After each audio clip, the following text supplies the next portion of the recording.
एक बार की बात है, जब मेरे एक दोस्त ने मुझसे अपनी अद्भुत और डरावनी घटना साझा की थी।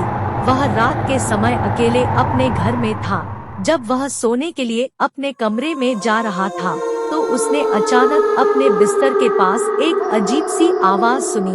वह आवाज बिल्कुल डरावनी थी, जैसे कोई अत्यंत बुरा आत्मा उसके पास हो। उसने अपनी आंखें बंद की और धीरे धीरे सोने की कोशिश की, लेकिन वह आवाज बार बार आ रही थी। उसके दिल की धड़कन तेज हो गई और वह बिस्तर से उठकर देखने गया।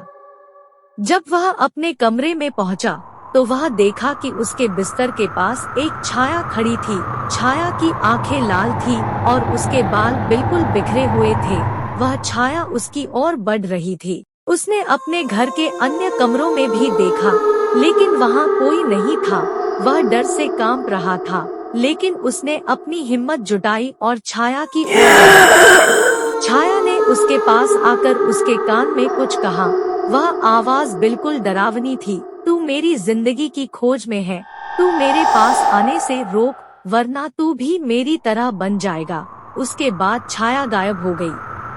वह दिन से उसकी जिंदगी में कुछ अद्भुत बदलाव हो गए। वह अब रात को अकेले नहीं सोता और अपने घर में सबके साथ रहता था, पर उसका दिमाग काम नहीं कर रहा था। उसको कुछ समझ नहीं आ रहा था कि क्या करना चाहिए। उसको लगा कुछ दिन अपने दोस्त के साथ घूमने जाऊं। वो अपने दोस्त के साथ कहे दूसरे शहर गया। वहां उसको पता चला कि उसका दोस्त पहले ही इस दुनिया से जा चुका था। उसके बाद क्या होता उसको सदमा लगा और वो पागलों के जैसे रहने लगा।